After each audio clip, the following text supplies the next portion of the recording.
السلام علیکم ورحمۃ اللہ تعالی وبرکاتہ۔ الحمد للہ وکفا وسلام علی حبیبہ المصطفیٰ، اما بعد، بحمدہ تعالی وبکرم مصطفیٰ صلی اللہ تعالی علیہ وسلم۔ آج کی اس شب میں قرآن عظیم کے 13 پارے مکمل ہو چکے۔ اللہ کریم بقیہ قرآن عظیم کو صحیح تجوید سے پڑھنے اور آپ سب کو خشوع و خضوع کے ساتھ سماعت کرنے کی توفیق عطا فرمائے۔ آج ہم نے سورہ رعد کی تلاوت کی اور سورہ ابراہیم کی تلاوت، سورہ یوسف کا جو بقیہ حصہ تھا وہ آج تلاوت ہوا۔ جیسے کہ کل میں نے آپ سے عرض کیا تھا، اللہ تعالیٰ نے سورہ یوسف کے متعلق فرمایا نحن نقص علیک احسن القصص، اے محبوب ہم آپ کو سب سے بہترین قصہ سناتے ہیں۔ تو سورہ یوسف سب سے بہترین قصہ ہے، اور جہاں تک آپ نے سماعت کیا، حضرت سیدنا یوسف علیہ السلام جیل میں تھے اور ان کے ساتھ وَدَخَلَ مَعَهُ السِّجْنَ فَتَيَانِ، 2 نوجوان بھی ان کے ساتھ جیل میں داخل ہوئے تھے۔ پھر ان دونوں نے جو خواب دیکھا تھا، ان کے خواب کی تعبیر صحیح حضرت یوسف علیہ السلام نے بتائی۔ کل جیسے کہ میں نے یہ بھی عرض کیا، خوابوں کی تعبیر کے سلسلے میں یہ بھی ایک علم ہے، یہ تعبیر الرؤیا یعنی خوابوں کی تعبیر بتانا۔ تعبیر کا مطلب سمجھتے ہیں، اس کا کیا اشارہ ہو سکتا ہے، خواب میں کچھ اور دیکھا ہوتا ہے، اس کا معنی کیا ہو سکتا ہے، یہ باضابطہ پورا ایک علم ہے۔ اور اسی لیے فرمایا گیا کہ اپنے خواب ہر کس ناکس کو نہ بتاؤ، ایرے غیرے کے سامنے اپنے خوابوں کو نہ بتایا جائے۔ اور مومن کے خواب کے بارے میں اللہ کے نبی صلی اللہ علیہ وسلم نے فرمایا وہ نبوت کا 46واں حصہ ہے، مطلب مومن کے اکثر خواب سچے ہوتے ہیں۔ نبوت اب بند ہو گئی، کسی کو نبوت نہیں ملنے والی ہے، لیکن اللہ تعالیٰ اپنے بندوں کو ہدایت دیتا ہے تو اس کے ذریعے ہیں۔ تو یہ خواب جو ہے بندوں کو ہدایت دینے کا ایک راستہ ہے۔ بسا اوقات تمہیں خواب میں وہ دکھا دیا جاتا ہے جس کی تمہیں حاجت ہو، یا تمہیں کسی چیز سے بڑا نقصان ہونے والا ہو، اس سے تمہیں آگاہ کر دیا جاتا ہے خواب کے اندر۔ تو خوابوں کی تعبیر ایک اپنا علم ہے، لیکن آپ کو میں بتاؤں، جو اس کا علم رکھنے والے علماء ہیں انہی سے خوابوں کی تعبیر پوچھی جائے۔ اور خواب کی تعبیر دیکھنے والے پر بھی ڈیپینڈ کرتی ہے، حالت پر بھی ڈیپینڈ کرتی ہے، کس وقت دیکھا، دن میں خواب دیکھ رہا تھا یا رات کے وقت سونے میں خواب دیکھا ہے، اور دیکھنے والا کیسا ہے، متقی پرہیزگار ہے یا فاسق و فاجر آدمی ہے۔ ایک ہی خواب ہو سکتا ہے لیکن دونوں کے معنی الگ الگ ہو سکتے ہیں۔ حضرت محمد بن سیرین یہ تابعی ہیں، خوابوں کی تعبیر کے بڑے عالم تھے۔ ان کی کتاب ہے تعبیر الرؤیا، جو اب تک امت میں خوابوں کی تعبیر پر لکھی ہوئی ایک بہت بڑی کتاب ہے۔ حضرت محمد بن سیرین نے کئی مرتبہ خوابوں کی تعبیر کو قرآن سے اخذ کر کے بتایا۔ ابھی جیسے ہم نے سورہ یوسف پڑھا ہے، اسی میں ایک آیت کو لے کر کے انہوں نے خواب کی تعبیر کس طرح سے بتائی، میں آپ کو بتاتا ہوں۔ ایک شخص آیا اور اس نے کہا کہ میں نے کل خواب میں دیکھا کہ اذان دے رہا ہوں۔ اذان دے رہا ہوں یا اذان سن رہا ہوں؟ سنیے، خواب میں اگر اذان دے رہے ہیں یا سن رہے ہیں تو کیا تعبیر ہو سکتی ہے؟ تو آپ نے اس کے بیک گراؤنڈ کو چیک کیا اور معلوم کرایا کہ کیسا شخص ہے یہ۔ بتایا گیا کہ نماز روزے والا ہے، دیندار آدمی۔ تو آپ نے کہا مبارک ہو تجھے، تو عنقریب حج پہ جانے والا ہے۔ خواب میں اذان دیتے ہوئے سننا یا اذان خود دے رہا ہو تو اس کی تعبیر یہ ہے کہ وہ حج پر جائے گا۔ مجلس ختم نہیں ہوئی تھی کہ ایک اور شخص آیا اور اس نے کہا کہ میں نے خواب میں دیکھا ہے کہ اذان دے رہا ہوں یا اذان سن رہا ہوں۔ تو آپ نے اس کے متعلق معلوم کیا، خواب تو سیم تھا۔ تو معلوم کیا تو پتہ چلا کہ یہ جھوٹا آدمی ہے، فاسق و فاجر ہے، فلاں فلاں چیزوں میں مبتلا رہتا ہے۔ تو آپ نے کہا تو نے خواب میں اذان سنا، ان قریب تو چوری کے جرم میں پکڑا جائے گا۔ کتنی ڈیفرنٹ ہے، بہت زیادہ الگ ہے۔ دیکھا کچھ اور ہے اور اس کی تعبیر، اور دونوں کو انہوں نے قرآن کی آیت سے بتایا۔ پہلے والے کو کہا، اللہ قرآن میں فرماتا ہے وَأَذِّن فِي النَّاسِ بِالْحَجِّ، جہاں حج کا ذکر آیا ہے وہاں اذن کہا ہے اللہ تعالیٰ نے کہ بلاؤ، لوگوں کو اذان دو، یعنی اعلان کرو۔ اس آیت سے کہا کہ وہ حج پر جانے والا ہے۔ اور دوسرے کو جو چوری کا آپ نے فرمایا چوری میں پکڑا جائے، اس کو بھی آیت سے بتایا، قالوا اذن مؤذن بینہم، یہ سورہ یوسف میں ہے کہ ایک اعلان کرنے والے نے اعلان کیا کہ یوسف علیہ السلام کے جو اب واقعہ ہے اس میں آپ سماعت کریں گے، ان کی کٹوری چوری ہو گئی اور پھر چور پکڑے بھی گئے۔ تو اس آیت سے انہوں نے کہا کہ جو خواب میں فاسق و فاجر آدمی نے اذان دیتے ہوئے سنا ہے تو وہ چوری کے جرم میں پکڑا جائے گا۔ خوابوں کی تعبیر ایک اپنا علم ہے۔ کبھی ایسا ہوتا ہے کہ کسی کی موت دیکھنا وہ اس کی زندگی کی علامت ہے، اس کی لمبی عمر کی علامت ہے۔ مجھے آج آپ کے سامنے میں شیئر کرتا ہوں خوابوں کی تعبیر، کیونکہ چلتے پھرتے رہتے ہیں تو وقت نہیں ملتا بہت ساری چیزوں کو دیکھنے کا، اور کبھی کبھار ایسا ہوتا ہے کہ خواب آدمی بھول جاتا ہے۔ مجھے بات یاد آتی ہے، کچھ بزرگ جو انتقال کر چکے وہ اگر آئے ہیں ملاقات کرتے ہیں، ہنسی خوشی بات چیت ہو رہی ہے، یہاں تک تو ٹھیک ہے، لیکن گلے ملتے ہیں جو انتقال کر چکے، ہم تو اچھا ہی سمجھتے ہیں، انتقال کیے ہوئے ہمارے باپ ہیں، چاچا ہیں، کوئی بھی ہیں۔ وہ تو مجھے کافی دنوں کے بعد میں خواب کی تعبیر دیکھا تو پتا چلا کہ مرے ہوئے پرانے لوگ اگر گلے مل لیں تو اس کے جیل جانے کا اندیشہ ہے، اس کے جیل میں قید ہونے کا اندیشہ ہے۔ خوابوں کی تعبیر ایک بڑا علم ہے۔ اب آپ کو میں ایک بات بتاتا ہوں، خلیفہ ہارون رشید کی بیوی زبیدہ خاتون نے بھی ایک بار خواب دیکھا تھا، اور اتنا بھیانک خواب دیکھا تھا، یہ حضرت محمد بن سیرین کے حیات میں موجود تھیں، جب وہ تابعی خود موجود تھے، خوابوں کی تعبیر کے سب سے بڑے عالم ہیں۔ تو زبیدہ خاتون نے خواب یہ دیکھا کہ اجتماعی طور پر بہت سارے لوگ ان کی عزت لوٹ رہے ہیں، عصمت دری ہو رہی ہے۔ تو بہت سارے لوگ خواب میں کسی ایک عورت کی عزت لوٹ رہے ہوں تو کتنا بھیانک ہے، عورت تو ڈر جائے، بھیانک خواب ہے۔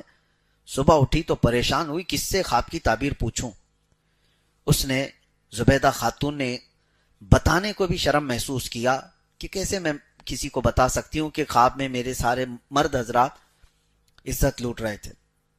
تو اپنی ایک خادمہ سے زبیدہ خاتون نے کہا کہ جاؤ حضرت سیدنا محمد بن سیرین کے پاس اور جا کر کے ان سے کہنا کہ تو نے خواب دیکھا، توجہ چاہتا ہوں، تو نے خواب دیکھا کہ بہت سارے مرد میری عزت لوٹ رہے تھے۔ کیسے کہے گی وہ بادشاہ کی بیوی نے ایسا گندا خواب دیکھا ہے؟ تو نے دیکھا یہ کہنا، اور کیا خواب کی تعبیر بتاتے ہیں وہ آ کر مجھے بتانا۔ لوگ ہمارے پاس بہت آتے ہیں، ان کو پوچھنا ہوتا ہے اپنی بیوی کے بارے میں، لیکن وہ کہتے ہیں میرے دوست کی بیوی کو ایسا مسئلہ ہے۔ کوئی بات نہیں، آپ کی دوست کی بیوی کا بھی ہم جواب دیتے ہیں۔ اگر ایسا کوئی پوچھنا چاہتا ہے تو کوئی حرج نہیں ہے، حیا کی وجہ سے۔ خود کی بیماری کو بھی اگر کسی دوسرے پہ ڈال کے پوچھتا ہے، میرا دوست ہے اس کو ایسا پرابلم ہے، کوئی بات نہیں، آپ کو بھی ہو سکتا ہے۔ تو ہمیں اتنا تو اندازہ ہوتا ہے۔ تو یہ زبیدہ خاتون نے بھیجا اپنی خادمہ کو یہ کہہ کر کے تو کہنا کہ تو نے خواب دیکھا ہے۔ اب ہوتا کیا ہے سنیے، ایسے خوابوں کو آپ ہمارے پاس مت بھیجنا۔ وہ خادمہ تو گئی حضرت محمد بن سیرین کے پاس، وہ چلتے پھرتے آدمی نہیں تھے، خوابوں کی تعبیر کے بڑے عالم تھے۔ کہا کہ حضور ایک بڑا بھیانک خواب میں نے دیکھ لیا کل۔ کہا کیا دیکھا؟ کہا بہت سارے مرد میری عزت لوٹ رہے تھے، میں ڈر گئی صبح اٹھ کر کے۔ تو آپ نے پوچھا اچھا کیا کام کرتی ہوں؟ تو اس نے کہا میں خادمہ ہوں، کنیز ہوں محل میں۔ تو آپ ہنسنے لگے، جھوٹ بول رہی ہے، تو یہ خواب دیکھ ہی نہیں سکتی، تو نے یہ خواب دیکھا ہی نہیں، جھوٹ کیوں بول رہی ہے؟ تو اس نے کہا آپ کو کیسے پتا؟ کہا پتا ہے، تو خدمت کرنے والی باندی ہے اور یہ اس قسم کا خواب تو نہیں دیکھ سکتی۔ تو اس نے کہا اچھا چھوڑیے، کوئی بھی بات ہو، کوئی بھی دیکھا ہو۔ کہا کون دیکھا ہے بتاؤ۔ پھر اس خادمہ نے بتا دیا کہ خلیفہ ہارون رشید کی بیوی ملکہ زبیدہ نے خواب دیکھا۔ تو حضرت محمد بن سیرین نے کہا ڈرنے کی بات نہیں، جاؤ اس خواب کی تعبیر اتنی اچھی ہے کہ جا کر اپنی خاتون سے کہو ان قریب وہ ایک ایسا کام کرے گی جس سے پوری امت نفع اٹھائے گی۔ امت کا ایک بہت بڑا حصہ اس سے فائدہ اٹھائے گا. اور خواب کی تعبیر ہی ہے کہ حضرت زبیدہ خاتون حج پر آئیں، عرفات کے میدان میں دیکھا حاجیوں کو پیاس سے بلکتے ہوئے. انہوں نے وہیں پر یہ اللہ کی بارگاہ میں عہد کیا کہ مولا تیرے مہمانوں کو پانی پلانے کا میں انتظام کروں گی. اور اس کے بعد زبیدہ خاتون نے دریائے دجلہ بغداد سے لے کر عرفات کے میدان تک 1400 کلومیٹر کی نہر بنائی، اور وہاں سے جب پانی چھوڑا تو میدان عرفات تک پانی آ گیا، اور 1 2 نہیں 1200 سال تک حاجی لوگ اس سے پانی پیتے رہے. اس خواب کی تعبیر تھی یہ. 1200 سال تک لوگ اس سے نفع اٹھاتے رہے چلچلاتی ہوئی دھوپ میں. اس کے علاوہ پانی کا کوئی وہاں پر ذریعہ نہیں تھا. اب جا کر کے وہ بند ہو گیا جب سعودی حکومت آئی، لیکن اس کی باقیات آج بھی موجود ہیں. آج بھی وہ نہر اسی انداز سے حجاج کرام جو بھی جاتے ہیں زیارت کرتے ہیں وہ دیکھتے ہیں عرفات کے میدان سے مزدلفہ جانے کے وقت یہ نہر زبیدہ نظر آتی ہے آج بھی. اور حد تو یہ ہے کہ خلیفہ ہارون رشید نے ان سے پوچھا تھا کتنی لاگت آئی اتنی لمبی نہر بنانے میں. تو زبیدہ خاتون نے کیا کہا اپنے شوہر سے؟ کہا میں یہ قومی خزانے سے پیسے نہیں لی تھی، یہ میرے ذاتی خرچے کے پیسے تھے، اس سے میں نے بنوایا. قومی خزانے سے اگر بنائی ہوتی تو میں آپ کو حساب دیتی، یہ میرے ذاتی خرچوں سے میں نے بنایا، لہٰذا حساب میں آپ کو بھی نہیں دوں گی، قیامت کے دن صرف اللہ کے پاس ہوگا. آج تک کسی کو پتہ نہیں اس نہر میں کتنی لاگت آئی، کتنا پیسہ گیا، وہ اللہ والے لوگ تھے. تو بہرحال خواب کے سلسلے میں بتا رہا تھا، اور یہ سورہ یوسف بھی شروع ہوتا ہے خواب سے ہی. میں نے کل ہی بتایا تھا حضرت یوسف علیہ السلام نے خواب میں کیا دیکھا تھا. کل کی اگر آپ کو تفسیر یاد ہو تو انہوں نے خواب میں کیا دیکھا تھا؟ 11 ستارے، ایک چاند اور ایک سورج ان کو سجدہ کر رہا. یہ خواب ذہن میں رہے. اور اس کے بعد کیا کیا ہو گیا یوسف علیہ السلام کے ساتھ؟ بھائیوں نے کنویں میں ڈال دیا، وہاں سے قافلہ اٹھا کر لایا بازار مصر میں، وہاں پر ان کو نیلام کیا گیا، پھر بیچ دیا گیا. عزیز مصر کے گھر آئے، زلیخا خاتون فدا ہوئی، الزام لگا، جیل گئے. جیل میں کتنے سال؟ 1400 سال چلے گئے. اس کے بعد وہ وقت آیا جب بادشاہ نے بھی خواب دیکھا. دیکھیں خواب کے ارد گرد گھوم رہی ہے بات. اس زمانے کا جو بادشاہ تھا اس نے خواب دیکھا. وہ خواب کیا دیکھا؟ وقال الملك انی ارا 7 بقرات سمان یاکلهن 7 عجاف. وہ کہتا ہے کہ میں خواب میں دیکھا کہ 7 بھینسیں ہیں سوکھی ہوئی، و7 سنبلات خضر واخر یابسات، اور 7 سوکھے گھاس کی اور 7 اچھے والے اناج کی اوٹ دیکھا. ایک خواب ایسا تھا 7 بھینسیں ہیں اور اس میں 7، اس کو کیا کہتے ہیں، گھاس کا جو اوٹ بناتے ہیں کسان لوگ بناتے ہیں بیلوں کے چارے کے لیے، اور 7 ہرے گھاس کے اور 7 سوکھے گھاس کی. اس طرح سے اس نے دیکھا یہ 7 کا عدد کیا ہے. وہ پریشان ہوا تو اس نے صبح اٹھ کر کے اپنے درباریوں سے پوچھا کہ کوئی ہے جو میرے خواب کی تعبیر بتائے. تو اس کے درباریوں میں وہ چھوٹا ہوا قیدی موجود تھا جس کے خواب کی تعبیر حضرت یوسف علیہ السلام نے جیل میں بتائی تھی، جو انگور کا رس نچوڑ رہا تھا. وہ آزاد بھی ہو گیا. اس نے کہا کہ ہاں مجھے ایک آدمی پتا ہے جو جیل کے اندر رہتا ہے، خوابوں کی سچی تعبیر بتاتا ہے. تو بادشاہ نے کہا اس کو لے آؤ. تب یوسف علیہ السلام کو جیل سے آزاد کر کے لایا گیا. یوسف افتنا فی 7 بقرات، یوسف ایھا الصدیق افتنا فی 7 بقرات. اب بادشاہ کہتا ہے اے یوسف میرے یہ 7 بھینسوں والے خواب کی تعبیر بتاؤ کیا ہوگا. تو حضرت یوسف علیہ السلام نے کہا کہ تمہارے خواب کی تعبیر یہ ہے کہ 7 سال جو ابھی آئیں گے تمہارے بہت خوشحالی کے ہوں گے، غلہ اناج سب زیادہ ہو جائے گا. ثم یأتی بعد ذلك عام فیہ یغاث الناس وفیہ یعصرون. اس کے بعد پھر ایسا وقت آ جائے گا کہ لوگ جو ہے بھوکے اور پیاسے ہو جائیں گے، پوری زمین سوکھ جائے گی، اناج غلہ ختم ہو جائے گا، لوگ اپنے آپ کو بیچنے لگ جائیں گے، سب چیزیں اٹھا کر بیچ دیں گے. تو کیا کرنا چاہیے؟ تو بادشاہ سے یوسف علیہ السلام نے کہا یہ جو تمہارے اچھائی کے 7 سال ہیں یہ اس میں اناج اور غلہ خوب جمع کر لو، اور جب وہ برے دن آ جائیں یعنی بھوک و پیاس و شدت کے، اس وقت اپنی رعایا کو تم اناج تقسیم کرو. تو بادشاہ کو یہ خواب سمجھ آ گیا، یہ تعبیر سمجھ آ گئی، اور اس کے اعتبار سے بادشاہ نے اعلان کیا اور سارے غلے اناج جمع کیے جانے لگے. اور یوسف علیہ السلام کو اس خواب کی تعبیر بتانے کے بعد بادشاہ مصر نے سیدھے اپنے وزیر اعظم کے عہدے پر بٹھا دیا، وزیروں میں بھی وزیر اعظم کے عہدے پر بٹھا دیا۔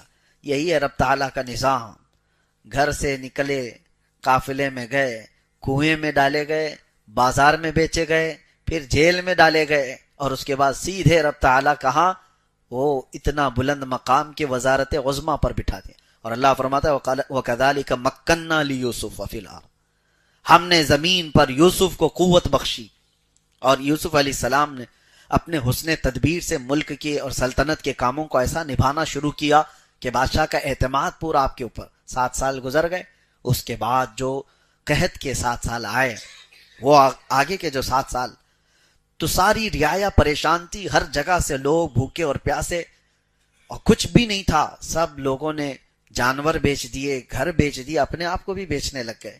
تبھی اعلان ہوا کہ لوگوں کی ضروریات کے لیے شاہی خزانے سے غلہ دیا جائے گا، جو جس گھر میں، اب راشن تقسیم ہوتا ہے، جس گھر میں جتنے لوگ ہیں اتنا راشن لے کے جاؤ۔ اعلان ہو گیا، ہر جگہ سے لوگ اناج غلہ لینے کے لیے آئے۔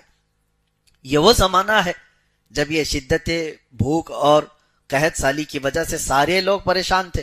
تو یوسف علیہ السلام کے وہ 10 بھائی، ان کا کیا ہوا؟ وہ حضرت یعقوب علیہ السلام کی ناراضگی ہی مول لے کر جی رہے تھے۔ یعقوب علیہ السلام کا حال یہ تھا کہ اپنے بیٹے کی جدائی کے غم میں روتے روتے ان کی آنکھیں چلی گئی تھی۔ نبی تھے یعقوب علیہ السلام، لیکن یوسف علیہ السلام سے بے انتہا محبت کرتے تھے، اور اتنا غم تھا آپ کو کہ آپ کی بینائی چلی گئی۔ تو اللہ تبارک و تعالیٰ نے حضرت یعقوب علیہ السلام کے دل کو سکون دینے کے لیے ایک اور بیٹا عطا کیا یعقوب علیہ السلام کو، جن کا نام بنیامین رکھا گیا۔ بنیامین، یوسف علیہ السلام کے جانے کے کئی سالوں بعد بنیامین پیدا ہوئے، اور حضرت یعقوب علیہ السلام اب یوسف علیہ السلام کے مقام پر بنیامین کو زیادہ پسند کرتے تھے، اپنے قریب رکھتے تھے، ان سے محبت کرتے تھے، جیسے یوسف علیہ السلام کے ساتھ تھا۔ بہرحال اب غلہ اور اناج جب بٹنے کی بات آئی تو یہ 10 بھائیوں کو بھی حضرت یعقوب علیہ السلام نے کہا جاؤ بادشاہ مصر غلہ اور اناج تقسیم کر رہا ہے، تم لوگ بھی اپنے حصے کا لے آؤ۔ یہ 10 لوگ نکلے اور آئے، ان کو تو خبر ہی نہیں ہے یوسف کہاں ہیں، یہ تو کنویں میں ڈال کر ختم سمجھ رہے تھے، ان کی زندگی کا خاتمہ سمجھ بیٹھے تھے۔ اس کنویں سے، زہریلے کنویں سے بھلا زندہ کون نکلے گا جس میں یہ لوگ ڈال کے آئے تھے، لیکن اللہ جہاں سے چاہے نکالے۔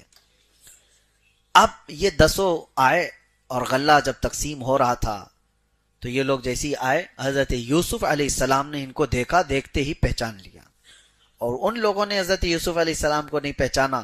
بادشاہ وقت کا وزیر اعظم ہے، اتنے بڑے مقام پر ہے۔ حضرت یوسف علیہ السلام نے ان کو دیکھا، اور یوسف علیہ السلام کو معلوم تھا کہ ایک اور بھائی میرا چھوٹا یعقوب علیہ السلام کا نور نظر بن چکا ہے، بہت عزیز ہے۔ تو حضرت یوسف علیہ السلام نے ان سے کیا کہا؟ ہم تمہیں غلہ نہیں دیں گے، تمہارے گھر میں کتنے لوگ ہیں؟ کہا 10 اور ایک ہمارا بھائی۔ کہا جاؤ اس کو بھی لے آؤ، اس کو لے کر کیا ہو؟ انہوں نے کہا نہیں، اس کو ہمارے ابا نہیں بھیجیں گے۔ کہا کیوں نہیں بھیجیں گے؟ کہا اس سے پہلے ہمارا ایک بھائی ایسے ہی غائب ہو گیا، اس کے ساتھ حادثہ ہوا، فلاں فلاں سب۔ وہ کس کو کہہ رہے ہیں؟ یوسف علیہ السلام کو کہہ رہے ہیں۔ اور کہا کیا وہ اب ہمارے والد کا نور نظر ہے، اس کو ہم نہیں لا سکتے۔ تو حضرت یوسف علیہ السلام نے کہا میں بھی اس وقت تک تمہیں غلہ نہیں دوں گا جب تک اس بھائی کو نہیں لاؤ گے۔ اب کیسے لائیں؟ تو اس کے بعد حضرت یوسف علیہ السلام نے ان کو واپس بھیجا، وہ گئے روتے گڑ گڑاتے اپنے ابا سے کہنے لگے بادشاہ مصر کا جو وزیر اعظم ہے وہ بڑا سخت ہے، وہ کہتا ہے جب تک چھوٹے بھائی کو نہیں بھیجیں گے وہ دے گا نہیں۔ حضرت یعقوب علیہ السلام جلال میں آ گئے اور کہا اس سے پہلے بھی تم لوگوں نے ایسی ہیلے بہانے کر کے مجھ سے یوسف کو دور لے کے، اور کچھ وہاں ان کے ساتھ غلط ہوا، میں نہیں چاہتا کہ میرے اس چھوٹے سے بیٹے کو بھی تم لوگ کچھ کرو۔ انہوں نے قسمیں کھائی، قدموں پہ گرے اور کہا کہ ہم سے جو خطا ہوئی، اتنے سالوں سے ہم آپ کی ناراضگی مول لیے ہوئے ہیں، ہرگز ایسا نہیں ہوگا، پوری ان کی حفاظت کریں گے، ان کے بغیر تو بادشاہ ہمیں کچھ دینے کو راضی بھی نہیں۔ حضرت یعقوب علیہ السلام نے ان کو بھیج دیا، چھوٹے بیٹے کو بھی، بنیامین کو لے کر کے 10 بھائی آئے۔ تو حضرت یوسف علیہ السلام نے سب کو دیکھا، اور اس کے بعد غلہ جب تقسیم کر رہے تھے، سونے کی کھٹوری سے اناج دیا جاتا تھا، یوسف علیہ السلام نے اپنے چھوٹے بھائی کے جھولے میں وہ سونے کی کٹوری ڈال دی اور اس کے بعد سب کو بھیج دیا.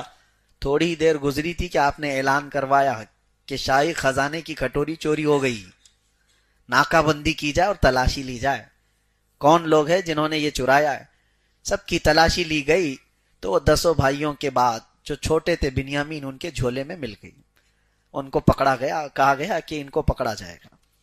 یوسف علیہ السلام جیسے ہی ان کو پکڑ کر کے لائے، اب تو وہ رونا دھونا شروع کر دیے. ہمارے ایک بھائی کے ساتھ ایسا ہوا ہے پہلے، اب ہمارے باپ ہمارا اعتبار ہی نہیں کریں گے.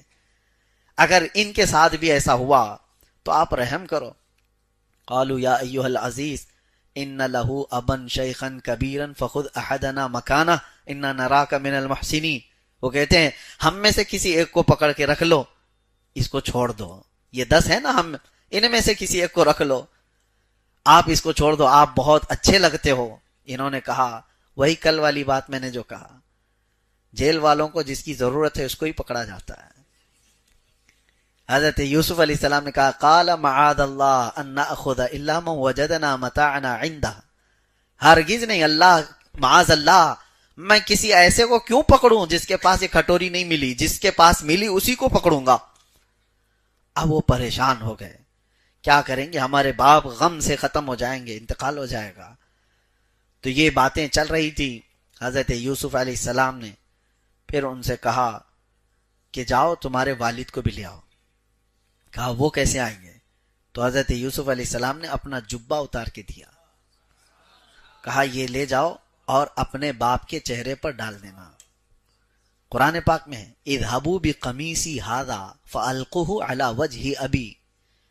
جاؤ ہمارے باپ کے چہرے پر یہ ڈال دو جبہ. اور پھر حضرت یوسف علیہ السلام نے یہ بھی کہا ڈال دو گے تو ہوگا کیا، ان کی بینائی واپس آ جائے گی. اب سنیے، یہ جبہ لے کر چلتے ہیں. وَلَمَّا فَصَلَتِ الْعِيرُ قَالَ أَبُوهُمْ إِنِّي لَأَجِدُ رِيحَ يُوسُف. حضرت یعقوب علیہ السلام کہتے ہیں جیسے یہ بھائی ان کے جبہ لے کر چل رہے تھے، وہ گھر میں پریشان تھے، گھر والوں سے کہہ رہے ہیں مجھے یوسف کی خوشبو آ رہی ہے. جیسے جیسے وہ لوگ قریب آتے گئے، حضرت یعقوب کہتے ہیں انی لأجد ریح یوسف. گھر والوں نے کہا آپ تو پرانی محبت میں ابھی بھی ہیں، آپ کو ہر جگہ یوسف یوسف یوسف نظر آتا ہے. قالوا تاللہ انک لفی ضلالک القدیم. لوگوں ان کے گھر والوں نے کہا، لیکن حضرت یعقوب علیہ السلام کا یہ گمان نہیں تھا، وہ یقین تھا. کیا کئی چیزیں ملتی ہیں نبی کو دور سے ہی خوشبو محسوس ہو رہی ہو اپنے بیٹے کی، اور وہ بھی نبی ہیں. ایک نبی کو دوسرے نبی کی خوشبو محسوس ہو رہی ہے. نبی کا پاور دیکھیں، نبی کی طاقت دیکھیں. اب اس کے بعد آیتیں سنیں. یہ بریلویوں کے واقعات نہیں، کہانی جس کو کہہ کر کے لوگوں میں پھیلا دیا جاتا ہے کہ یہ کہانیاں سناتے ہیں. آؤ کہانی نہیں، قصہ وہ جو اللہ تعالیٰ کہہ رہا ہے احسن القصص، اور اس میں ہمارا عقیدہ موجود ہے. فلما ان جاء البشیر القاہ علی وجہہ. اور کہتے ہیں کہ یہ لوگ جو جبہ لے کر کے آئے تھے وہ لائے، حضرت یعقوب علیہ السلام کے چہرے پر ڈال دیا. فرتد بصیرا، ان کی آنکھیں آ گئی. ارے نبی کا جبہ لگا ہے، نبی کا جبہ، اور یوسف علیہ السلام کا جبہ اگر نبی کو، اور وہ بھی ان کے باپ ہیں یعقوب علیہ السلام، ان کے چہرے پر ڈالا تو قرآن کہتا ہے فرتد بصیرا، ان کی آنکھیں واپس آ گئی.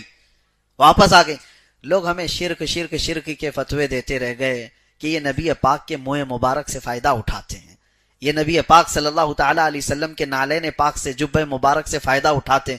قرآن میں پڑھو یعقوب علیہ السلام نے اپنے بیٹے نبی یوسف علیہ السلام کے جبے سے فائدہ اٹھایا اور آنکھیں واپس آئی. اب یہاں اندازہ کرو، ایک نبی کا جبہ دوسرے نبی کو فائدہ دے سکتا ہے تو امتی کو کیوں نہیں دے سکتا؟ ارے امتی کو تو بدرجہ اولا دے گا، نبی کو جب فائدہ دے رہا ہے تو امتی کو کیوں نہیں دے گا؟ اور دوسری بات یہ ہے میرے عزیزو، حضرت یوسف علیہ السلام کا وہ جو جبہ ہے، قرآن پاک کی یہ بات میں کہہ رہا ہوں، جو آپ کے جسم سے مس ہوا یہی تو اس کا تعلق ہوگا. اس کے علاوہ اس جبے میں کیا کوئی چیز ہے؟ کوئی کرنٹ تھا، کچھ اور تھا؟ جسم پاک سے آپ کے مس تھا. یہی تو نسبتوں کے قائل سنی ہیں. جسم سے جو لگ جائے وہ چیز متبرک ہو جاتی ہے، وہ اعلیٰ ہو جاتی. اور یہ ہمارا نہیں، ام سلمہ رضی اللہ تعالیٰ عنہا ام المومنین حضور کی زوجہ ہے. حضور کی زوجہ، ان کے پاس حضور صلی اللہ علیہ وسلم کے 3 موئے مبارکہ تھے اور وہ اپنے پاس سنبھال کر رکھتی. مدینے میں جب کبھی کوئی بہت بیمار ہوتا، حضرت ام سلمہ وہ دھو کر کے اس کا پانی دیتی، اس کو شفا مل جاتی. یہ برسوں تک معمول رہا اور یہ ازواج مطہرات کا معمول تھا. لوگ آج اور جن کو تبرک سے کچھ لینا دینا ہے ہی نہیں، مر گیا مردود، نہ فاتحہ نہ درود، انہیں کیا ان کے دلیلوں سے فائدہ ہو. ہاں، نبی آخر الزمان صلی اللہ تعالی علیہ وسلم کی چیزوں سے. ابھی آپ آگے کی تفسیریں پڑھیں گے. حضرت جبرائیل جس راستے پر چل رہے تھے موسیٰ علیہ السلام کا گھوڑا پکڑ کر کے، جب وہ دریا عبور کر کے، آپ کو حکم ہوا تھا فرعون سے بچنے کے لیے عصا مارو 12 راستے کھل جائیں گے. آپ اپنی فوج کو لے کر، اپنے مومنین کی جماعت کو لے کر موسیٰ علیہ السلام دریا عبور کر رہے تھے. اس وقت سامری نام کا ایک شخص جو امت موسوی میں تھا، اس نے دیکھ لیا تھا جبرائیل کو گھوڑا پکڑ کر کے آگے جا رہے ہیں. ایک ملک ہے، یعنی فرشتہ ہے. ان کے پیروں کے نیچے کی مٹی اٹھایا تھا، ان کے پیروں کے نیچے کی مٹی اٹھایا. اور جب موسیٰ علیہ السلام کوہ طور پر گئے تھے تو اس نے کیا کیا؟ پورے لوگوں کے سونے چاندی جمع کیے، پگھلا کر کے ایک بچڑا بنایا. ہاں، وہاں پر بھی اس نے گاؤں ماتا بنایا اور اس کے بعد اس میں وہ مٹی ڈال دیا. کون سی؟ جو جبرائیل امین علیہ السلام کے قدموں کے نیچے سے اس نے اٹھایا تھا. ہاں، وہ قرآن پاک میں قال بصرت بما لم يبصروا به فقبضت قبضة من اثر الرسول فنبذتها وكذلك سولت لي نفسي. وہ کہتا ہے میں نے وہ سونے کے بنے ہوئے بچڑے کے منہ میں وہ مٹی ڈال دیا تو بچڑا بولنے کے قابل بن گیا. بیٹری والا بچڑا نہیں تھا، ہاں سیل لگا کر کے بولا جا رہا ہو. اس زمانے میں موسیٰ علیہ السلام کے زمانے میں اس نے بولنے کے قابل بنایا. اور لوگ جو ہے اس کو خدا سمجھ بیٹھے. کتنے تو شرک کر گئے، سجدے میں گر گئے. اس بچڑے کی محبت ان کے دلوں میں بیٹھ گئی اور شرک ایسا کیے کہ اللہ کا عذاب آیا ان پر. موسیٰ علیہ السلام جب واپس آئے تو دیکھ کر جلال میں آئے. اب یہاں میں بتانا چاہتا ہوں جبرائیل امین کے قدم کے نیچے کی مٹی اٹھا کر کے بے جان بچڑے کے منہ میں ڈال دیا جائے، وہ بولنے کے قابل ہوتا ہے. تو جہاں رحمت عالم صلی اللہ علیہ وسلم جس مدینے پہ چلے ہوں، کیا وہ مدینے کی مٹی کھا کے شفا نہیں ہوگی؟ تراب المدینۃ فیہ شفاء، مدینے کی مٹی میں شفا ہے. غبار المدینۃ فیہ شفاء، وہاں کی دھول میں بھی شفا ہے. صحابہ جب مدینہ طیبہ سے چلتے تھے تو اپنے چہروں پر لگی ہوئی دھول کو صاف نہیں کرتے، اکثر اس لیے کہ وہ جلد کے لیے شفا ہے. حضور پاک صلی اللہ علیہ وسلم کے قدم جہاں پر پڑے ہیں وہ شفا ہے. جو چیز مس ہوئی، یہ قرآن کے عقیدے کی بات میں بتا رہا ہوں. حضرت یوسف علیہ السلام کے والد آئے اور اب بینا تھے اور یہ 10 بیٹے اور چھوٹے بیٹے 11 لوگ مل کر کے آئے. یوسف علیہ السلام کو جیسے ہی انہوں نے دیکھا، عزیز مصر بادشاہ بھی تھا اس وقت، اور حضرت یوسف علیہ السلام نے پھر اپنا قصہ بتایا کہ یہ میرے بھائی ہیں، یہ میرے باپ ہیں، یہ میرے چھوٹے بھائی، انہوں نے یہ کیا تھا فلاں فلاں، اور اللہ تعالیٰ نے مجھے وہاں سے نجات دیا، بازار میں پہنچایا، پھر پرانے بادشاہ کے گھر، وہاں سے جیل سے تمہارے دربار میں. یہ اللہ تبارک و تعالیٰ کی حکمتیں ہیں، جسے جہاں سے چاہتا ہے اٹھا کر بلند کرتا ہے. اور پھر اپنے بھائیوں سے کہا لا تثریب علیکم اليوم یغفر اللہ لکم، آج تمہاری کوئی پکڑ نہیں، اللہ تمہاری بخشش کرے. بھائیوں کو انہوں نے معاف کر دیا، آج میں تمہاری کوئی پکڑ نہیں کرتا، اللہ معاف کرے، میں تمہارے لیے استغفار کرتا ہوں. جیسے ہی یوسف علیہ السلام نے یہ کہا، وہ سارے لوگ یوسف علیہ السلام کی تعظیم میں سجدے میں گر گئے، سجدے میں گر گئے. فلما دخلوا على یوسف آوا الیہ ابویہ وقال ادخلوا مصر ان شاء اللہ آمنین. یہاں سے اللہ تعالیٰ فرماتا ہے ورفع ابویہ علی العرش وخروا له سجدا وقال یا ابتی ھذا تأویل رؤیاے. اس میں کتنے لوگ سجدے میں گر گئے؟ 11 بیٹے، یعقوب علیہ السلام اور عزیز مصر. حضرت یوسف علیہ السلام کہتے ہیں بچپن میں نے جو خواب دیکھا تھا، اے میرے والد یہ اس کی تعبیر ہے، یہ 11 ستارے ہیں، ایک چاند ہے اور میرا باپ سورج ہے. عزیز مصر بادشاہ، اس کی مثال چاند ہے، اور یعقوب علیہ السلام وہ سورج کی مثل ہیں. اور سارے تعظیم میں جھک گئے، کس کے؟ یوسف علیہ السلام. تعظیم کا سجدہ جائز تھا. اس واقعے کو لے کر کے کوئی پیر صاحب پھر سجدہ نہ کرائیں. ہاں، وہ تعظیم یعنی مذہب موسوی میں اور اس سے قبل کی مذاہب کی بات میں کر رہا ہوں، بہت ساری چیزیں شریعت میں تبدیلی آ گئی. یوسف علیہ السلام کی شریعت میں جائز تھا، اگر آپ ان کی شریعت میں ہو تو یہاں زندہ بھی نہیں رہنا چاہیے. یہ امت محمدیہ ہے، شریعت چلے گی تو میرے مصطفیٰ کی ہوگی. بہرحال حضرت یوسف علیہ السلام کا واقعہ یہاں پر تمام ہوا، اور اللہ تبارک و تعالی نے ان بھائیوں کو جو معاف فرمایا، اس میں ایک بہت نفیس عمدہ نکتہ مفسر شہیر حکیم الامت بیان فرماتے احمد یار خان رحمۃ اللہ علیہ. دیکھیں توجہ، بھائی جو ہے اگر دیکھا جائے تو ایک نبی کے ساتھ انہوں نے بہت بڑا برا کام کیا ہے، نبی کو مارنے کا کام. اور نبی کے ساتھ جب کوئی اس طرح کی حرکت کرتا ہے تو معاف ہوتا نہیں. تاریخ کے اعتبار سے دیکھیں گے اگر آپ، معاف ہوتے نہیں وہ لوگ، نبی کو نقصان پہنچانے والے اس طرح کے. لیکن یہاں پر ان بھائیوں کو جو معاف کیا گیا اس کی ایک وجہ بتائی گئی. آپ سوچیں حضرت یوسف علیہ السلام کو انہوں نے کنویں میں جو ڈالا، وجہ کیا تھی ان کی؟ کس لیے وجہ کیا تھی؟ وہ چاہتے تھے کہ یعقوب علیہ السلام سے ہم قریب ہو جائیں، یعقوب علیہ السلام سے ہم. تو حضرت حکیم الامت فرماتے ہیں ان کا جو یہ گناہ تھا نا، وہ ایک نبی سے قریب ہونے کے لیے تھا.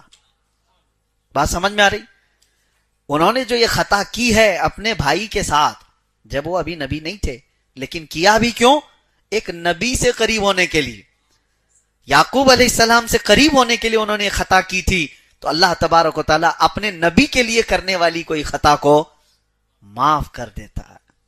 یہ حکیم الامت بیان فرماتے ہیں نبی کیا قرب حاصل کرنے کے لیے، نبی کی محبت حاصل کرنے کے لیے ہو گئی ان سے خطا، جان بوجھ کے اب نہیں کرنا چاہیے لیکن ہوئی ہے خطا، تو اللہ تعالیٰ اس کو معاف فرما دیتا ہے. اسی لیے میرے عزیزو، نبی کے لیے جو جو چیزیں کی جاتی ہیں نا وہ نشانی بن جاتی ہیں. اسی طرح سے آج بھی ہاجرہ، سیدہ ہاجرہ کا دوڑنا یہ نشانی کیوں بن گیا؟ پانی پلانے کے لیے اپنے بیٹے کے لیے وہ دوڑتی رہیں، پانی تو ان کو ملا نہیں، پانی ان کو ملا نہیں. اللہ تعالیٰ نے اسماعیل علیہ السلام کے قدموں کے نیچے سے پانی ظاہر کر دیا، لیکن ان کا دوڑنا عبادت کیوں ہو گیا؟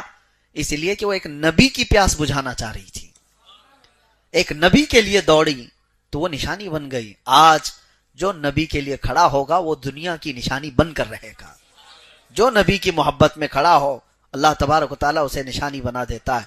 سورہ یوسف کو اللہ تبارک و تعالیٰ نے جتنی تفصیل سے بیان کیا ہے، آپ کو بھی چاہیے کہ سن کر کے چلے نہ جاؤ، بلکہ اپنے بچوں کو بھی یہ احسن القصص بیان کرو. اللہ کے نبی یوسف علیہ السلام کون تھے، ان کا خاندان کیا تھا، ان کے ساتھ کیا کیا ہوا. بعد کی بہت سارے الحاقات میں قرآن میں جتنا آیا میں نے آج بیان کر دیا. اور بھی کچھ بہت ساری چیزیں حضرت زلیخا کے بارے میں بہت ساری روایات آئی ہیں کہ یوسف علیہ السلام سے پھر ان کی ملاقات ہوئی، بعد میں انہوں نے یوسف علیہ السلام کو معاف بھی کیا، ان کی عمر بھی زیادہ ہو گئی تھی. پھر اللہ تبارک تعالیٰ نے یوسف علیہ السلام کی دعا سے ان کو جوانی بھی دی اور پھر انہوں نے نکاح بھی کیا. یہ دوسری روایات ہے لیکن قرآن پاک میں اس کا ذکر نہیں ہے. بہرحال بہت ساری چیزیں ایسی ہیں جس کا ضروری نہیں ہے. حضرت زلیخا کے ساتھ کیا ہوا کیا نہیں ہوا، ہمیں جتنا بتایا گیا ہے اتنا جاننا ضروری ہے. اور جس چیز سے ہمارے لیے عبرت ہے اللہ نے اس کو بیان کر دیا یا رسول اللہ نے اس کو بیان کر دیا. لیکن کچھ لوگ، ابھی مجھے بہار سے ایک فون آیا تھا اور وہ کہہ رہے ہیں کہ مسلسل 1 مہینے سے میں آپ کو رابطہ کرنے کی کوشش کر رہا ہوں، بہت پریشان ہوں. تو میں نے پوچھا کیا ہے، کس چیز کے لیے، کون سی ایسی چیز ہے؟ انہوں نے کہا حضرت موسیٰ علیہ السلام کی بیوی کا نام کیا تھا. تو میں کہا آپ کو اس سے کیا لینا دینا ہے، امت محمدیہ میں آپ کو کسی چیز نہیں، میں بس ایسی پریشان تھا. اسی طرح سے حضرت امام احمش ایک بڑے بزرگ تھے، ان کے پاس ایک نے سوال کیا تھا شیطان کی بیوی کا نام کیا تھا. آپ نے جواب میں کہا میں اس کی شادی میں گیا نہیں تھا. لا یعنی چیزوں کو مت پوچھو، جو تمہاری زندگی میں حلال و حرام، فرض اور واجب، وہ چیزیں جو تم سے، تمہاری شریعت سے ریلیٹڈ ہیں، تمہاری زندگی سے تعلق رکھتی ہیں، وہ سوالات کیے جا سکتے ہیں اور ان کی کھوج بھی کی جا سکتی ہے. باقی دو تاریخ کا حصہ ہے، پچھلے تاریخ کا حصہ، جتنا اللہ نے اور اس کے رسول نے ہمیں بتایا بس اتنا ہی کافی ہے. اور باقی ان کی زندگیاں جتنی طویل گزری ہیں. اب 1,24,000 کم و بیش نبی، ان پر ایمان ہے یا نہیں؟ سب کا ذکر نہیں آیا ہے قرآن پاک میں اور حدیث پاک میں، سب کا ذکر نہیں آیا ہے. اور آپ کو حکم بھی نہیں دیا گیا کہ ڈھونڈ ڈھونڈ کے نکالو ابھی، اور آپ کر بھی نہیں سکتے. جتنے نبیوں کے ذکر آپ کو ضروری تھے، عبرت کے لیے سنانے تھے، اللہ نے سنا دی اور نبی پاک صلی اللہ علیہ وسلم نے بتا دی. تو جتنا ہمارے پاس تاریخ کا حصہ ہے اتنا ہی ہمیں معلوم کرنا چاہیے، اس کے علاوہ کی ضرورت نہیں. ہاں، آپ کو زندگی گزارنے کے معاملات پر ضرور توجہ دینی چاہیے. حلال کیا ہے، حرام کیا ہے، میرے لیے یہ کھانا صحیح ہے یا نہیں، یہ کام کرنا صحیح ہے یا نہیں، ان تمام چیزوں کی تحقیقات کرو. اللہ تبارک و تعالیٰ کہنے سننے سے زیادہ عمل کی توفیق عطا فرمائے. ایک آیت کریمہ اور ہم نے تلاوت کی ہے. اللہ فرماتا ہے الذین آمنوا وتطمئن قلوبهم بذکر اللہ الا بذکر اللہ تطمئن القلوب. اللہ فرماتا ہے بے شک وہ لوگ جو ایمان لائے ان کے دلوں کا سکون اللہ کے ذکر سے ہے. آگاہ ہو جاؤ الا بذکر اللہ. اللہ فرماتا ہے خبردار، اللہ کے ذکر سے دلوں کو سکون ملتا ہے. اپنے دل کو سکون دینا چاہتے ہو، قرار واقعی دینا چاہتے ہو، اللہ کے ذکر میں اپنے آپ کو مصروف رکھو. برسوں ہو جاتے ہیں، مہینوں ہو جاتے ہیں، لوگ اللہ کا ذکر نہیں کرتے. ذکر کی کئی قسمیں ہیں. ذکر باللسان یعنی زبان سے، ذکر بالجوارح اعضاء سے بھی اللہ کا ذکر کرتا ہے آدمی، اور عبادت کے ذریعے سے بھی اللہ کا ذکر کرتا ہے، قلب سے بھی اپنے اللہ کا ذکر کرتا ہے. ذکر کے کئی طریقے ہیں اور اللہ نے قرآن میں کیا فرمایا؟ فَاذْكُرُونِي اذکرکم، تم میرا ذکر کرو میں تمہیں یاد کروں گا. اللہ تبارک و تعالیٰ کا یہ وعدہ ہے، اور وہاں یاد کرے گا جہاں دنیا تمہیں یاد نہ کرے. تمہارے قبر میں کوئی تمہیں پوچھنے والا نہیں، لیکن اللہ تبارک و تعالیٰ تمہیں وہاں پر یاد فرمائے گا. تو یہ ذکر کے بغیر مردہ ہے آدمی. اور ایسی ہی سمجھ لو ہماری روح بیمار ہوتی چلی جاتی ہے. دل کے متعلق فرمایا میرے آقا صلی اللہ علیہ وسلم نے، جب پیدا ہوتا ہے بندہ تو ایسا اس کا دل صاف شفاف آئینے کی طرح ہوتا ہے، پیدا ہوتا ہے. اور جب وہ بڑا ہو کر شعور آتے ہیں اور گناہ کرتا ہے تو اس کے دل پر ایک دھبا لگایا جاتا ہے، اور اس کے بعد وہ دھبا اس کو دوسرے گناہ پر ابھارتا ہے. ایک بار کر لیا نا تو کیا فرق پڑتا ہے، کچھ ہوا تو نہیں. دوسرا گناہ کرتا ہے، پھر تیسرا گناہ کرتا ہے، پھر چوتھا گناہ کرتا ہے. یہ گناہ اس کو اور آگے پش کرتے جاتے ہیں کہ پہلا والا گناہ اس کو تقویت دیتا ہے، سپورٹ کرتا ہے. کچھ ہوتا نہیں ہے، ایک بار جھوٹ بولنے سے کچھ ہوا تو نہیں، بچہ شروعات یہاں سے کرتا ہے. چوری کر کے بھی دیکھ لیا، کوئی پکڑا نہیں، اور دوسری کر لو، دوسرے کے بعد تیسری، تیسری کے بعد بڑی، یہ چلتا رہے گا. اور میرے آقا صلی اللہ علیہ وسلم فرماتے ہیں ایک وقت ایسا آ جاتا ہے اس کے دل پر کالے نقطے بیٹھتے بیٹھتے پورا دل کالا ہو جاتا ہے. اور دل جب کالا ہو جاتا ہے تو پھر اس کو نہ عبادتوں میں دل لگتا ہے، نہ قرآن پڑھ سکتا ہے، نہ زیادہ دیر تک مسجد میں بیٹھ پاتا ہے، نہ غربا و مساکین کو خیرات کر پاتا ہے، نہ اس کو آیات عذاب ہلا پاتے ہیں، نہ آیات قبر. وہ جنازے دیکھتا رہتا ہے، قبرستانوں میں ٹھٹے مار کر ہنستا رہتا ہے. یہ اس کی علامتیں ہیں جس کا دل کالا ہو چکا ہے. اسے نہ مردے کچھ الجھات پاتے ہیں، نہ قبروں کی زندگیاں اسے واض و نصیحت کرتی ہیں. دل جب سیاہ ہو جائے تو یہ بہت سخت ہے. اور اس کے بعد کہا گیا نہایت جب دل سخت ہو جاتا ہے تو اس بندے کے متعلق کوئی بھروسہ نہیں کہ وہ کہاں تک گناہ کر سکتا ہے. وہ ماں سے زنا بھی کر سکتا ہے، باپ اپنی بیٹی سے زنا بھی کر سکتا ہے. یہ تمام چیزیں علامات بتائی گئی. دل کو اتنا سیاہ ہونے نہ دو. کب ہوتا ہے یہ گناہ کرتے کرتے، جب اس کا علاج ہی نہیں کرتا کوئی بندہ. اب اس کا علاج کیا ہے؟ قرآن کہتا ہے دل کو پاک کرنا ہو تو اللہ کا ذکر کرو.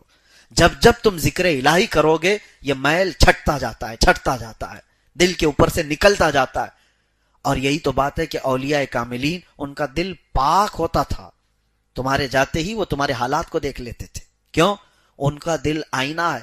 تم جو سوچ کر کے آئے ان کے آئینے میں چھپ جاتی تھی باتیں، ساری چیزیں. سامنے والا کیا سوچ کر کے آ رہا ہے، اس کے دل میں کیا چل رہا ہے، یہ اس ولی پاک کے دل پر چھپ جاتی. کیوں؟